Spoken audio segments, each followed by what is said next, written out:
আমি স্টেট ইলেকশনের কমিশনের পক্ষ থেকে আপনাদের সবাইকে আজকের এই প্রেস কনফারেন্সে স্বাগত জানাচ্ছি।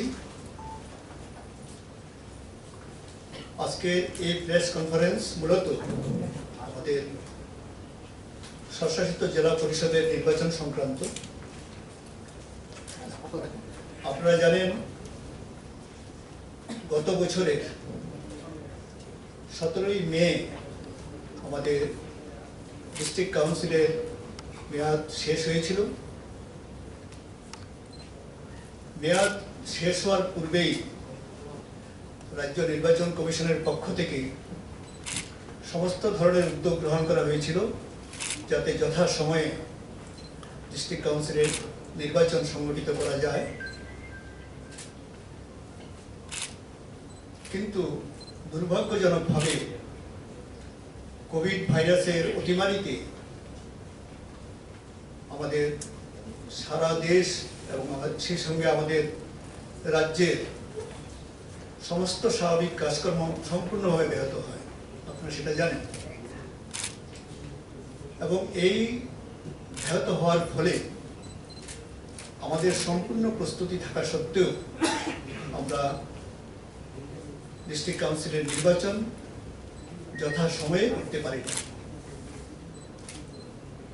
যেহেতু নির্বাচন হয় নাই, যথাসময়ে ডিস্ট্রিক্ট কাউন্সিল ডিজলভ হয়ে গেছে এবং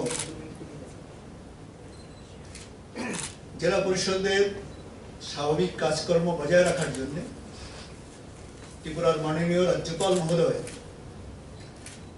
জেলা পরিষদের দায়িত্ব গ্রহণ করেন এবং দৈনন্দিন কাজকর্ম এবং প্রশাসনিক কাজকর্ম চালিয়ে যাওয়ার জন্য একজন প্রশাসক নিয়োগ করেন।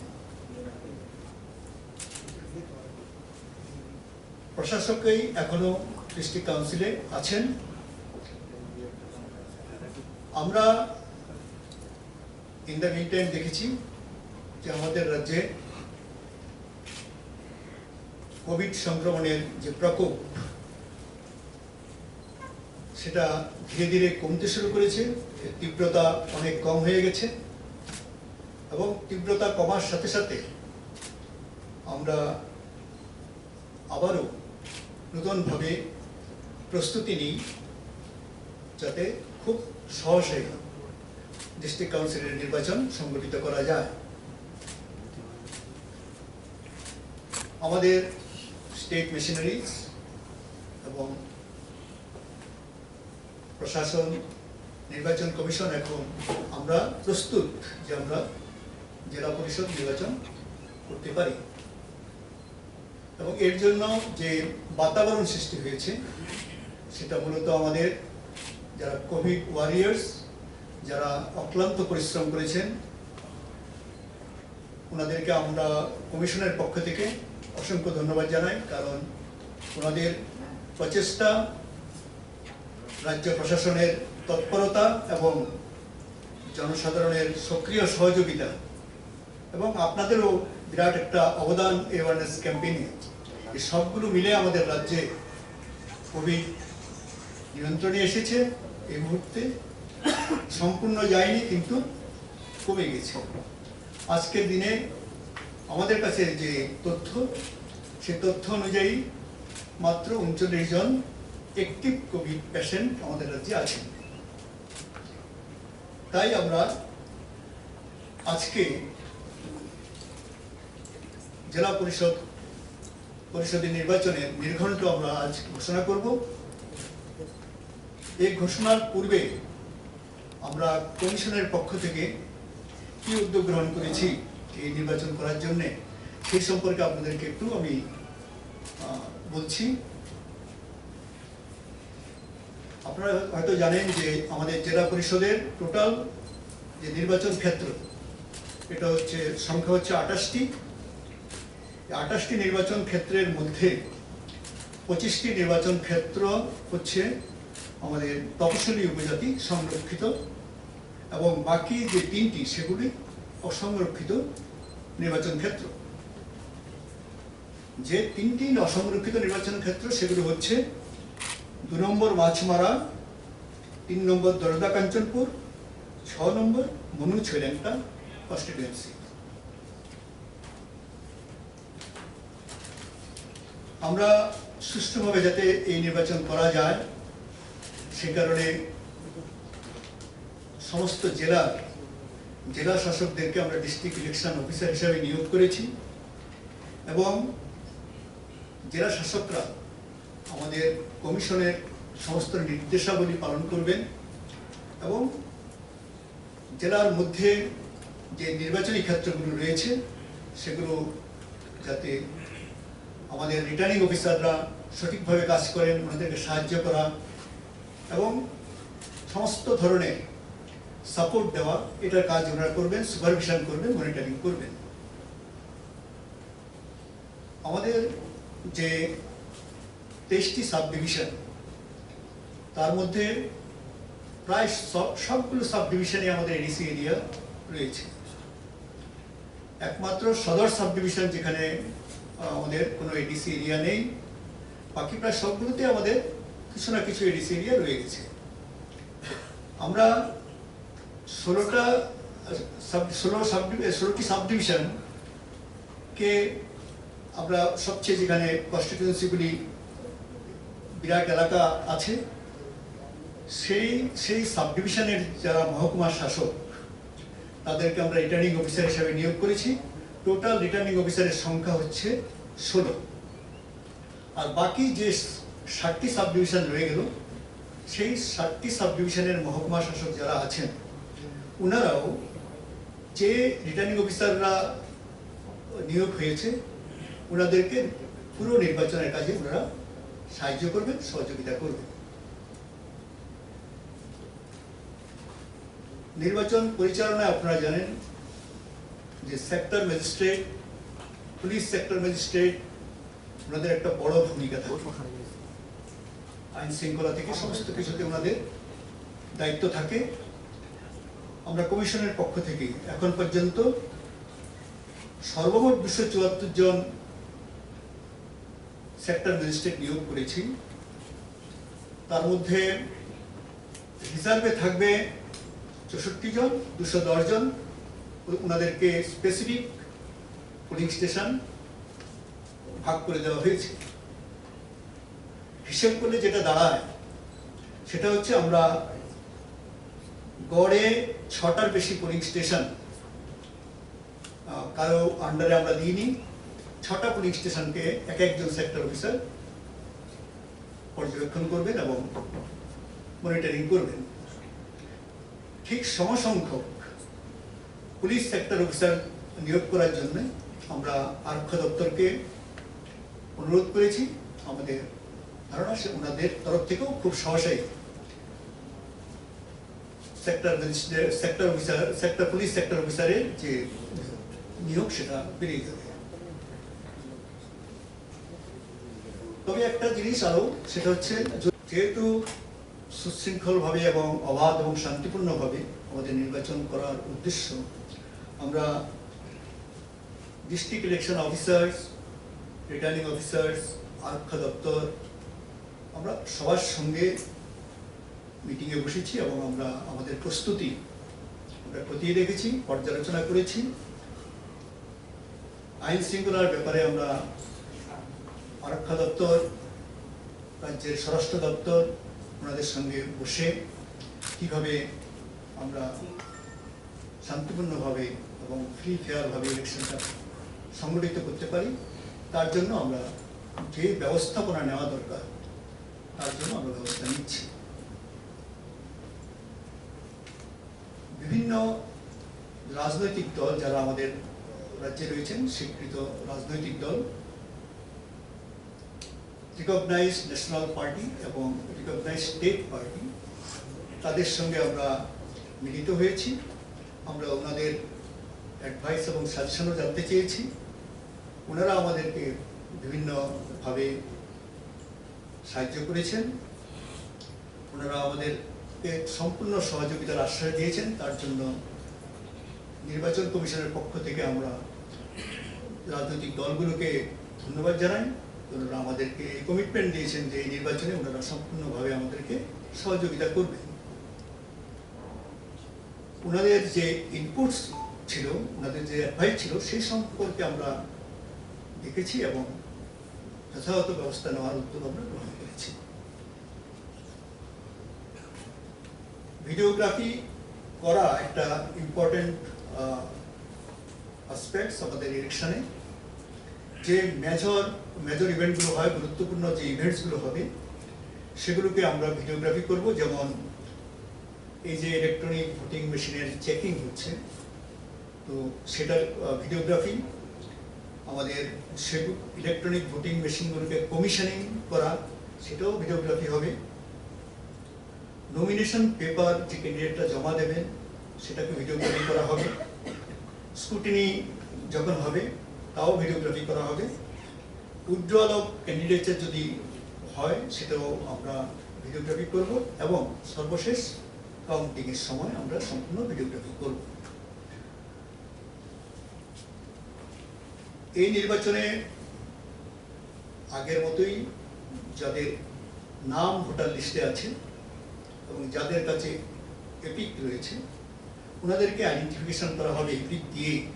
অর্থাৎ ভোটার লিস্টে নাম আছে, কেউ যদি ভোট গ্রহণ কেন্দ্রে আসেন, উনি ওনার এপিক দেখাবেন, ভোটার আই কার্ড দেখাবেন। যদি কোনো কারণে কারো আই কার্ড হারিয়ে গিয়ে থাকে বা ডিসলোকেশন হয়, তাহলে যাতে ওনার ভোটাধিকার থেকে উনি বঞ্চিত না হন, তার জন্য যে অল্টারনেটিভ ডকুমেন্ট যেটা দিয়ে উনি ভোট দিতে পারবেন, সেটা আমরা সহসাই আমরা অর্ডার ইস্যু করে দেব।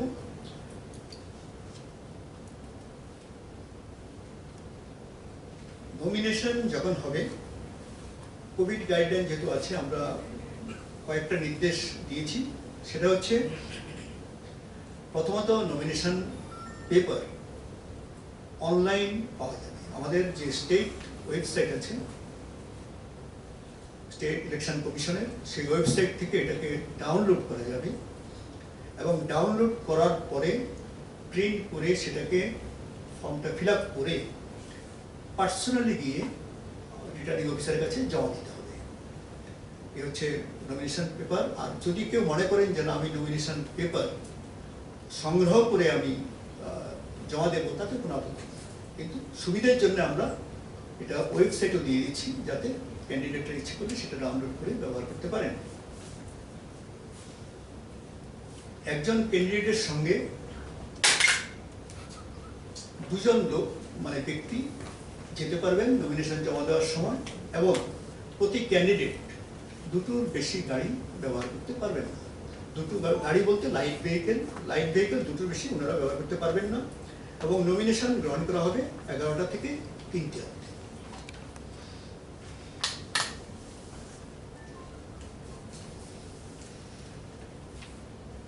লাস্ট আমরা চলে এলাম যে শিডিউলটা কি, যেটার জন্য আপনারা অপেক্ষা করছেন। আমরা বিভিন্ন ইনপুটস দিয়েছি, যেমন ধরুন বোর্ডের পরীক্ষা, বিভিন্ন রিলিজিয়াস ফেস্টিভ্যাল, যেটা আমাদের ভোটে যারা ভোটার আসবেন ওনাদেরকে অসুবিধায় ফেলতে পারে, সেটা ভেবে আমরা নির্বাচনের নির্ঘণ্ট ঠিক করেছি। আমাদের কমিশনের পক্ষ থেকে নির্বাচনের সময়সূচির বিজ্ঞপ্তি জারি হবে মার্চ মাসের 4 তারিখ, অর্থাৎ 4 মার্চ 2021। এরপরে মানে সঙ্গে সঙ্গেই যারা রিটার্নিং অফিসার আছেন, ওনারা পাবলিক নোটিশ ইনভাইটিং নমিনেশন, এই বিজ্ঞপ্তি ওনারা ইস্যু করবেন একই দিন 4 March 2021। Last date of nomination থাকবে 12 মার্চ 2021 এবং নমিনেশন শুরু হবে যেদিন থেকে রিটার্নিং অফিসার বিজ্ঞপ্তি জারি করবেন, সেদিন থেকেই নমিনেশন শুরু হবে, শেষ হবে লাস্ট ডে 12 মার্চ 2021। নমিনেশনগুলোর স্ক্রুটিনি হবে 15 March 2021। Last date of withdrawal of candidature থাকবে 17 মার্চ 2021। যদি ভোট গ্রহণ করতে হয় তাহলে ভোটের দিন হবে 4 এপ্রিল, 4 এপ্রিল 2021। ভোট গ্রহণ করা হবে সকাল 7টা থেকে বিকেল 4টে অবধি। যদি কোনো রিপোর্ট অথবা ফ্রেশ পোলের প্রয়োজন হয় তাহলে সেটা করা হবে 7 এপ্রিল 2021। ভোট গণনা হবে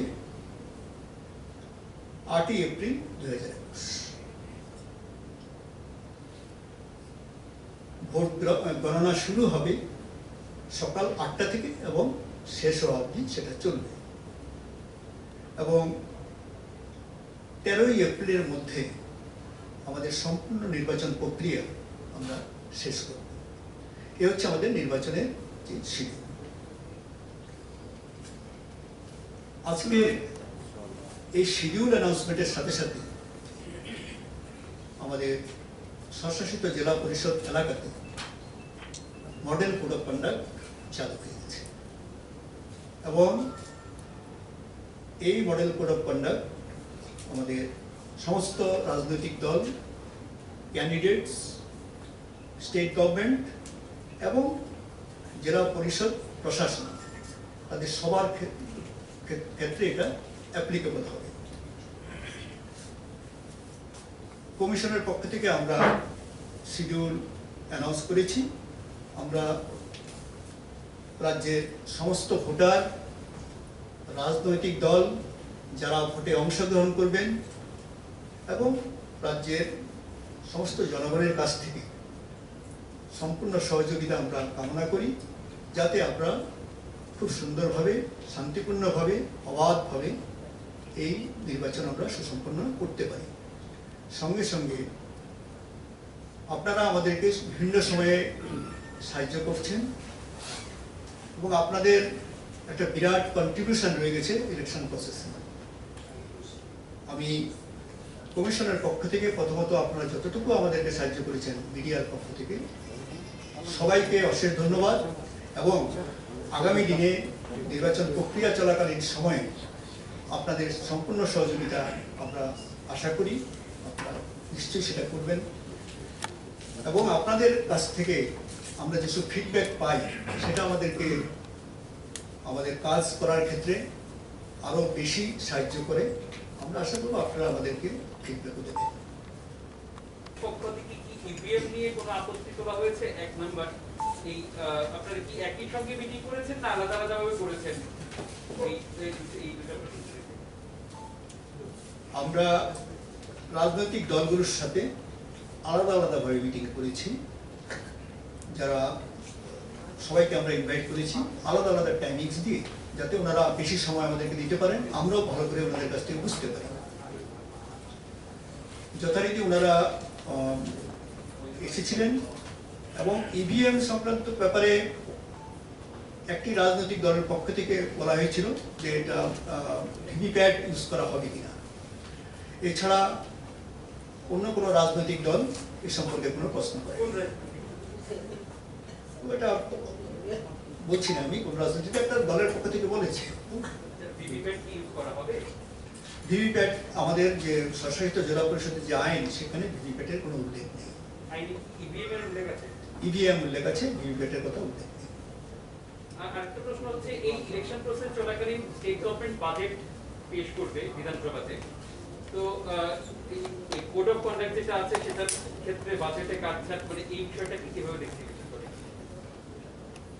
রাজ্যের অর্থ দপ্তরের পক্ষ থেকে আমাদের কাছে বাজেটের ব্যাপারে ক্লারিফিকেশন ওরা চেয়েছিলেন, যাতে অ্যালাউ করা হয়।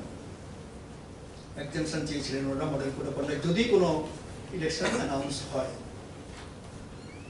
আমরা নির্বাচন কমিশনের পক্ষ থেকে আমরা বলে দিয়েছি যে যেহেতু model code of conduct TTADC এলাকাতেই সীমাবদ্ধ, আমরা বাজেট প্লেসমেন্টের জন্য কোনো বাধা সৃষ্টি করছি না, কিন্তু আমরা দুটো কন্ডিশন ওনাদেরকে দিয়েছি। প্রথম কন্ডিশন হচ্ছে যে বাজেটে টিটিএডিসি এরিয়া সংক্রান্ত কোনো স্কিম অ্যানাউন্স করা যাবে না। দ্বিতীয়ত, আমাদের রাজ্যের মাননীয় গভর্নর মানে মহোদয় যে স্পিচ দেবেন, সেই স্পিচে রাজ্য সরকারের টিটিএডিসি এলাকার যে উন্নয়নমূলক কাজের কোনো ফিরিস্তি উঠাতে দেওয়া যাবে না। যারা আপনার সঙ্গে কথা বলেছেন তারা বেরিয়ে এসে সাংবাদিকদের সাথে সর্বদলীয় বৈঠকের কথা বলেছেন। একটি বিষয়, নম্বর 2, বিজেপি ব্যতীত অন্যান্য রাজনৈতিক দলগুলো সরাসরি বলেছে যে তারা 2018 সালের পর কোনো নির্বাচনে সেই অর্থে অংশগ্রহণ করতে পারেনি, কোথাও বাধা ছিল। তারা প্রার্থী এবং প্রস্তাবক যারা থাকবে তাদের সিকিউরিটি দাবি করেছেন আপনার কাছে। আপনার কাছে কি লিখিত বক্তব্য? সেই বক্তব্যগুলো আমাদের কাছে তারা তুলে ধরেছেন, দুটো দাবি ছিল। ভিভিপ্যাটের সম্পর্কে তারা বলেছেন যে আপনারা চেষ্টা করে পারেন এবং সেক্ষেত্রে আপনারা সিদ্ধান্ত নিতে পারেন। কেন ভিভিপ্যাটের সিদ্ধান্ত নেয়নি কমিশন, বা আপনারা কেন নেননি, এই হলো প্রশ্ন। সেখানে সর্বদলীয় বৈঠক এবং সিকিউরিটি, প্রস্তাবক এবং প্রার্থীদের, এই দুটো বিষয় আপনারা কিভাবে দেখছেন? টোটাল 3টি প্রশ্ন রয়েছে। প্রথমত হচ্ছে যে ভিভিপ্যাটের ব্যাপারটা যেটা ইলেকশন কমিশন করেছেন, সেটাও আইন সংশোধন করেই করেছে। আমাদের এখানে যদি সেটা ইন্ট্রোডিউস করতে হয় তাহলে আমাদেরকেও আইন সংশোধন করতে হবে। দ্বিতীয়ত হচ্ছে ক্যান্ডিডেটদের সিকিউরিটি এবং ক্যাম্পেইন কথা বলেছেন, প্রস্তাবকের সিকিউরিটি। ক্যান্ডিডেটদের সিকিউরিটির ব্যাপারে আমরা প্রশাসনকে বলেছি যে প্রথমত ক্যান্ডিডেটরা যাতে, যারা ইন্টেন্ডিং ক্যান্ডিডেটস, ওনারা যাতে অবাধে প্রথম নমিনেশন জমা দিতে পারেন সে ব্যাপারে যথেষ্ট সিকিউরিটির ব্যবস্থা থাকবে। আর ক্যান্ডিডেটরা যারা মনে করবেন যে আমরা অসুরক্ষিত মনে করছি, আমাদের সিকিউরিটি প্রয়োজন, ওনারা যথারীতি রিটার্নিং অফিসারের কাছে লিখবেন, লিখলে পরে যেটা ব্যবস্থাপনা সম্ভব সেটা করে দেওয়া হবে। আমরা বিগত কয়েকটি নির্বাচনে দেখলাম ক্যান্ডিডেটের বাড়ি ঘরে হামলা হচ্ছে, সেটা অনেক বছর ধরেই হচ্ছে, যেহেতু এই সময়ের মধ্যে এগুলো সরাসরি কমপ্লেন ছিল। এগুলো কমিশন কিভাবে দেখবে? যেটা হয়ে গেছে সেটা নিয়ে তো কথা বলে লাভ নেই, কিন্তু আমরা চেষ্টা করছি। এবারের ক্ষেত্রে আশঙ্কা করা, এবারের ক্ষেত্রে আশঙ্কা করছেন, ঠিক আছে, হতেই পারে আপনাদের অতীতের অভিজ্ঞতা দিয়ে হয়তো আপনারা বলছেন। আমরা এবার আমাদের সঙ্গে আরক্ষা দপ্তরের প্রতিনিধিও রয়েছেন, আমরা চেষ্টা করছি যাতে এই ধরনের কোনো ঘটনা না ঘটে। Please repeat. জমায়েতের ক্ষেত্রে মানে গ্যাদারিং, পলিটিক্যাল গ্যাদারিং এর ক্ষেত্রে বা নমিনেশন সাবমিশনের ক্ষেত্রেও যে একটা মিছিল ইত্যাদি হয়, এই সংক্রান্ত ক্ষেত্রে কি কোনো ধরনের বিধিনিষেধ? হ্যাঁ, বিধিনিষেধ রয়েছে। কোভিডের গাইডলাইন অনুযায়ী বিধিনিষেধ আছে। সেখানে প্রথমত মিটিং করার যে জায়গাগুলো হবে সেগুলো আমাদের জেলা শাসক যারা আছেন ওনারা নির্ধারিত করবেন কোথায় কোথায় মিটিং হওয়া সম্ভব, এবং যারা মিটিং করতে চান ওনারা যথারীতি অনুমতি নেবেন যে মিটিং করতে চান কবে, কখন, কোথায়। এবং জেলা প্রশাসন ইনক্লুডিং আরক্ষা দপ্তর দেখবে যাতে কোভিড গাইডলাইনে যে নির্দেশ দেওয়া আছে, যাতে সোশ্যাল ডিস্টেন্সিং এবং অন্যান্য যে প্যারামিটার্সগুলো দেওয়া আছে সেগুলো যাতে মানে সঠিকভাবে পালন করে। স্যার, একটা বিষয় হচ্ছে এএনসি বা অন্যান্য যেগুলো রয়েছে সেই নির্বাচন সংক্রান্ত বিষয়ে কি কোনো কিছু রয়েছে বা এই মুহূর্তে কোনো সিদ্ধান্ত রয়েছে, যেহেতু পুরো সংস্থাগুলোরও চূড়ান্ত ভোটার তালিকা সেখানে ঘোষণা করা হয়েছে বা প্রকাশ করা হয়েছে? না, নির্বাচন দপ্তরের তো দায়িত্ব হচ্ছে যে কটা ইলেকশন আমাদের পেন্ডিং রয়েছে সেগুলোকে যথাসময়ে সম্পন্ন করা। এর প্রস্তুতি আমরা অনেক আগে থেকেই শুরু করি। নগর পঞ্চায়েতের ব্যাপারেও আমরা প্রস্তুতি শুরু করেছিলাম, কিন্তু ইন দ্য মিন টাইম সেটা যেহেতু প্রস্তুতি সম্পন্ন করা যায় না কোভিডের জন্য, এটাকে ডেফার করা হয়েছে। আমরা 27শে ফেব্রুয়ারি পর্যন্ত এটাকে ডেফার করেছিলাম। পরবর্তীকালেও একটা অর্ডার ইস্যু হয়েছে যে আমরা স্টেট গভর্নমেন্টকে জানিয়েছি যে যেহেতু মিউনিসিপ্যালিটি অ্যাক্টের কিছু প্রভিশন সেখানে সাসপেন্ডেড আছে, ওটা অপারেশনে আনলে করে আমরা ইলেকশন কন্ডাক্ট করার প্রস্তুতি নেব। তবে এখন যেহেতু আমাদের কাছে সশস্ত্র জেলা পরিষদ নির্বাচন গুরুত্বপূর্ণ, আমরা এটা শেষ করি। কিছু কিছু ভিলেজ কাউন্সিল যেখানে ছিল, ভিলেজ কাউন্সিল সম্পর্কে অনেক বলা হচ্ছিল যে অনেকদিন ধরে আপনারা নির্বাচন করেননি, কোনো কোনো রাজনৈতিক দল নাকি আপনাদের চিঠিও দিয়েছিল, সেটা সংবাদ মাধ্যমকে তারা জানিয়েছে। ভিলেজ কাউন্সিল নিয়ে আপনাদের কি সিদ্ধান্ত হয়েছে? এবং আমি যতটুকু জানি মেয়াদ তো ফুরিয়ে যাওয়ার প্রায়। ভিলেজ কাউন্সিলের নির্বাচনের ব্যাপারে মূল সিদ্ধান্তের অধিকারী হচ্ছেন আমাদের এক্সিকিউটিভ কমিটি, যেটা টিটিআইডিসি। এই মুহূর্তে আমাদের এক্সিকিউটিভ কমিটি তো নেই, নতুন নির্বাচন হলে এক্সিকিউটিভ কমিটি হবে। ইন দ্য মিটার প্রশাসক মহোদয় আছেন এবং রাজ্যের মাননীয় রাজ্যপাল মহোদয়ের কাছে ডিটিএসির সম্পূর্ণ দায়িত্ব রয়েছে। ওনারা যে সিদ্ধান্ত নেবেন সেই সিদ্ধান্ত মোতাবেক আমরা করব। সিচুয়েশনটাকে কিভাবে ডিবেট করে, বিশেষ করে সেনসিটিভ এরিয়া বিষয়গুলোকে কিভাবে দেখছেন? কিছুদিন আগে অলরেডি অপহরণের মতো বিষয় উঠে এসেছে, কাঞ্চনপুরের দিকে একটা ঘটনাও হয়েছিল। এই টোটাল ল অ্যান্ড অর্ডার সিচুয়েশনটাকে কিভাবে আপনারা ইয়ে করবেন? না, ল অ্যান্ড অর্ডার সিচুয়েশনকে আমরা ইমপ্রুভ তো হয়েছে, কিন্তু এটা আরও ভালো করার জন্যে যথারীতি রাজ্যের যে আমাদের ফোর্সেস রয়েছে সেটাকে প্রপার ডিপ্লয়মেন্টের ওনারা বন্দোবস্ত করেছেন। কেন্দ্রীয় বাহিনী কতটা আনা যায় তার জন্য আমাদের রাজ্য সরকারের পক্ষ থেকে আরক্ষা দপ্তর এবং স্বরাষ্ট্র দপ্তর কেন্দ্রীয় সরকারের সঙ্গে পিক আপ করেছেন। তো আমরা আশা করছি যে অ্যানাউন্সমেন্ট হয়ে গেছে, হয়তো যথারীতি আমরা যে ধরনের ফোর্স আমরা চাই সেটা পেয়ে গেলে আমরা আরও ভালো আপনাদেরকে সুরক্ষা দিতে পারবো। সরাসরি কেন্দ্রীয় বাহিনী থাকবে কি, বা কেন্দ্রীয় বাহিনী কি ভাবে দেওয়া হবে? যেহেতু পলিটিক্যাল পার্টিগুলো তো সরাসরি আপনাদের কেন্দ্রীয় বাহিনী দাবিও করেছিল আপনাদের কাছে, কি দেওয়া হবে? না, সেটা তো আমি বললামই না, আপনাকে। কিভাবে দেওয়া হবে একটু যদি ব্যাখ্যা না, করতেন। কিভাবে দেওয়া হবে সেটা প্ল্যানিং ওনারা তৈরি করছেন। এখন আজকে যেহেতু অ্যানাউন্সমেন্ট হয়েছে, যথারীতি ওনারা পোলিং স্টেশন এবং এরিয়া ভিত্তিক কিভাবে নিয়োগ করবেন সেটা একটা প্ল্যানিং ওনারা অ্যাডভান্স তৈরি করছেন। একটা বিষয় হচ্ছে, যেহেতু এই মুহূর্তে প্রশাসকের কাছে এডিসি দায়িত্ব দেওয়া হয়েছে, এবং আমাদের ধারণা বা আমার মতেও সেটাই প্রথম রাজ্যের ক্ষেত্রে প্রশাসক থেকে কোন কোন বিষয়গুলোকে সরাসরি কমিশনকে অবগত করা হয়েছে নির্বাচন সংক্রান্ত বিষয়, কি কি বিষয়গুলো উল্লেখ করেছে আপনাদের যে এইভাবে হচ্ছে? বিগত দিনে ছিল সেখানে দায়িত্বপ্রাপ্ত প্রতিনিধিরা ছিল, বা সরাসরি প্রশাসক কোন কোন বিষয়গুলোকে কমিশনকে অবগত করেছে, এগুলো প্রয়োজন রয়েছে? না, এই নির্বাচনের সাথে ওনাদের প্রশাসকের সরাসরি কোনো যোগাযোগ নেই। কমিশন নির্বাচন করবে, তার প্রশাসকদের এই ব্যাপারে মানে টিটিডিসি ইলেকশন সংক্রান্ত ব্যাপারে ওনাদের সরাসরি কোনো কিছু বলার থাকতে পারে না। উনি কি কিছু জানিয়েছেন কোথাও? না, ওনাদের তরফ থেকে না, আমরা কিছু ওনার তরফ থেকে কোনো চিঠিপত্র পাইনি আমরা, কারণ এই ব্যাপারে ওনার কোনো কমিউনিকেশন করার কথা। সেন্ট্রাল ফোর্স যদি না পাওয়া যায় তখন কি করা হবে? আমরা অপটিমিস্টিক যে হয়তো আমরা পেয়ে যাব, যেহেতু আরো কতগুলো রাজ্যে ঘোষণা করা হয়েছে, সুতরাং পেতে তো আমাদের কষ্ট হবেই, কিন্তু তবু প্রচেষ্টা আমরা জারি রেখেছি যাতে গতবার যা পাওয়া গিয়েছিল তার চেয়ে বেশি আমাদের কাছে ফোর্সেস আসে এবং আমরা সুরক্ষা দিতে পারি। সম্ভাব্য গণনা কেন্দ্রগুলো কোন কোন জায়গায় হতে পারে, কিভাবে হতে পারে? গণনা কিন্তু আমি বলেছি আপনাদেরকে, প্রথমত হচ্ছে এটা সাব ডিভিশনাল হেডকোয়ার্টারই হবে। কোন কোন জায়গায় কিভাবে? সেটা তো নির্ধারিত হয়ে গেছে, পুরো লিস্ট আছে, আপনারা আমাদের কমিশন থেকেও জানতে পারেন। এই মুহূর্তে পুরো লিস্ট তো আপনারা বলছি না, কিন্তু নির্ধারিত হয়ে গেছে, হ্যাঁ হয়ে গেছে। আর এই প্রেস রিলিজের কপি আমি আপনাদেরকে দিয়ে দেবো, সবাইকে দিয়ে দেবো। কাঞ্চনপুর সাব ডিভিশনে ফুলফিলসে যে ভিলেজ মিজোরামে যখন ভিলেজ কাউন্সিল ইলেকশন হয়েছিল, দেখা গেছিল ত্রিপুরার যারা রেসিডেন্ট ওদের কাছে ডবল ভোটার কার্ড রয়েছে। অ্যারাউন্ড 200% ছিল যারা Tripura resident, but they were holding the voter card of Mizoram. এই যে ব্যাপারটা, এটাকে কি সলভ করা হয়েছে?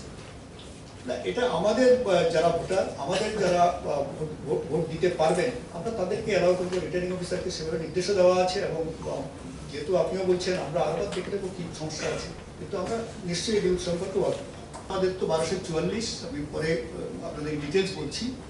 1244টা পোলিং স্টেশন আমাদের। আমরা যদি লোকেশন ভিত্তিক ধরি তাহলে এটা কমে দাঁড়ায় 1060, কারণ অনেকগুলো লোকেশন আছে, বিল্ডিং আছে যেখানে একের অধিক পোলিং স্টেশন রয়েছে।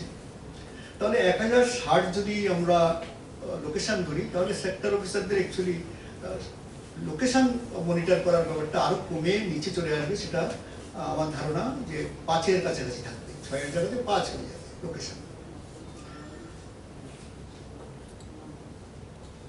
পুরো ডিস্ট্রিক্টে যাতে নির্বাচন প্রক্রিয়া ঠিকভাবে সংগঠিত হয়, তার জন্য আমরা 17 জন অবজারভার নিয়োগ করেছি। এই 17 জন অবজারভার হচ্ছেন আমাদের রাজ্যের খুব অভিজ্ঞ এবং সিনিয়র অফিসার যারা আছেন, ওনাদেরকে নিয়োগ করেছি আমরা। সেখানে আমাদের সিনিয়র সিটিজেন গ্রেডের অফিসার রয়েছেন, ডাইরেক্টর লেভেলে রয়েছেন, ইন্ডিয়ান ফরেস্ট সার্ভিসের বিভিন্ন অফিসার রয়েছেন, আমাদের সুপারিনটেন্ডিং ইঞ্জিনিয়ার লেভেলের অফিসার।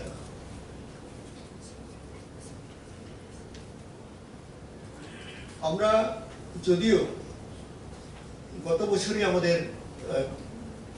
জেলা পরিষদের যে নির্বাচক তালিকা, যেটা ভোটার লিস্ট, সেটা আমরা গত বছরে ফাইনাল করেছিলাম, কিন্তু পরবর্তীকালে যেহেতু নির্বাচন পিছিয়ে যায়, সেহেতু আবার নতুন করে election commission of India voter list revise করেছে এবং সেটাকে ভিত্তি ধরে আমরা আমাদের যে জেলা পরিষদের ইলেকটোরাল রোল সেটা আমরা নতুন করে করেছি, ফ্রেশ করেছি এবং আমরা এটা আমাদের পুরো সব কনস্টিটিউয়েন্সি 23শে ফেব্রুয়ারি আমরা এই ভোটার লিস্ট পাবলিশ করেছি, যেটা আপনারা প্রেস রিলিজের মাধ্যমে জেনেছেন। এই ভোটার লিস্ট অনুযায়ী আমাদের সর্বমোট ভোটারের সংখ্যা হচ্ছে 8,65,041। এর মধ্যে পুরুষ ভোটার আছেন 4,36,548 এবং মহিলা ভোটার রয়েছেন 4,28,490 আর অন্যান্য আছেন 3 জন। যদি আমরা কনস্টিটিউয়েন্সি ওয়াইজ ভোটার দেখি, তাহলে সবচেয়ে বেশি ভোটারের সংখ্যা রয়েছে আমাদের কাঠালিয়া, মির্জা, রাজাপুর এসটি কনস্টিটিউয়েন্সিতে। সেখানে ভোটারের সংখ্যা 41,147 জন। সবচেয়ে কম ভোটার রয়েছেন 18 টাকার জলা, জম্পুই জলা এসটি কনস্টিটিউয়েন্সি, সেখানে 19,858 জন ভোটার রয়েছে।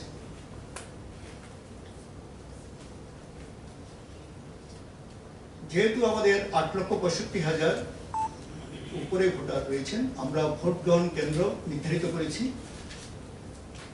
আগে আমরা যেটা করতাম সেটা হচ্ছে যে মোটামুটি 1200 ভোটার নিয়ে একটা পোলিং স্টেশন করা হতো, কিন্তু এবার যেহেতু আমরা কোভিড গাইডলাইন আমরা ইস্যু করেছি, তো সেই গাইডলাইন অনুযায়ী আমরা ভোটারের সংখ্যাটাকে কম রেখেছি, যাতে যখন যারা নির্বাচনী কাজে যাবেন ওনাদের যাতে কোনো অসুবিধা না হয়, ভোটারদের যাতে কোনো অসুবিধা না হয়।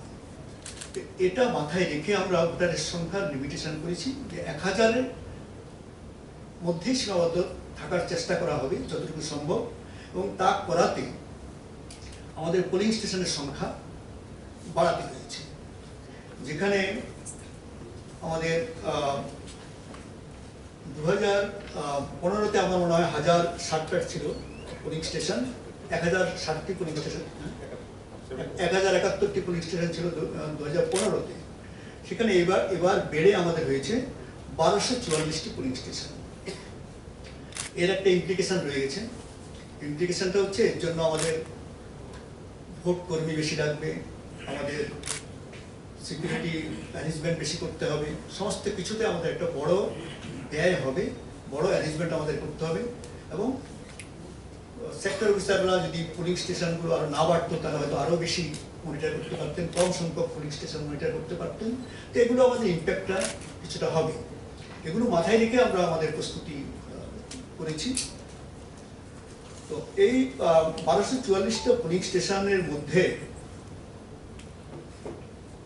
সবচেয়ে আমাদের কম ভোটার হচ্ছে, সেটাও টাকার জলা, জম্পুই জলা এসটি কনস্টিটিউয়েন্সিতেই রয়েছে। মাত্র 27 ভোট, মানে 27 জন ভোটার রয়েছেন সেখানে। 27 জন ভোটার রয়েছে ওয়েস্ট।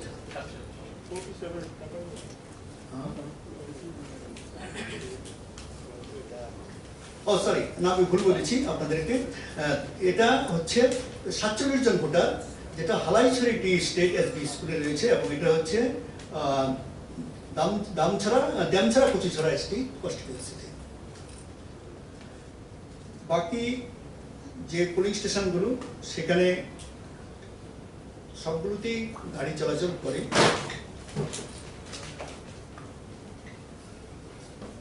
ছটা পোলিং স্টেশন আছে আমাদের কাঞ্চনপুরে। সেগুলোতে আমাদের সমস্যা হচ্ছে, যদি বৃষ্টি হয়ে যায় তাহলে হয়তো 3 থেকে ম্যাক্সিমাম 3 থেকে 4 কিলোমিটার, মিনিমাম 1 কিলোমিটার হয়তো অনফুট যেতে হতে পারে। কিন্তু নতুন বৃষ্টি যদি না হয়, তাহলে আমাদের সবগুলোতেই এখন গাড়ি চলাচল করবে। কাউন্টিং হল আমরা নির্ধারিত করেছি সমস্ত রিটার্নিং অফিসারদের হেডকোয়ার্টার অর্থাৎ সাব ডিভিশনাল হেডকোয়ার্টারগুলোতে, অর্থাৎ 16টা সাব ডিভিশনের হেডকোয়ার্টার।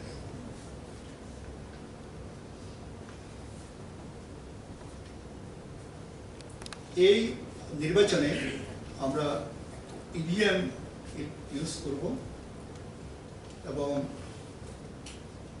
যে প্রয়োজনীয় ইভিএম সেটা আমরা অ্যারেঞ্জ করেছি এবং ইভিএমগুলোর যে ফার্স্ট লেভেল চেকিং সেটা চলছে এবং খুব সহসা ইভিএমগুলো আমরা ডিস্ট্রিক্ট থেকে আমাদের যে রিটার্নিং অফিসারদের স্ট্রং রুম সেখানে আমরা স্থানান্তরিত করব।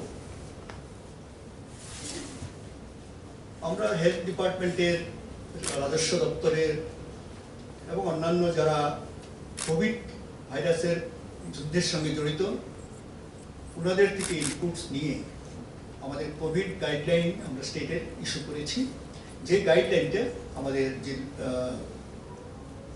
লোকাল বডিজ যে ইলেকশন হয় সেটাতে এটা প্রযোজ্য হবে এবং আমরা সবাইকে অনুরোধ করেছি যে এই গাইডলাইন যেন সবাই ফলো করেন।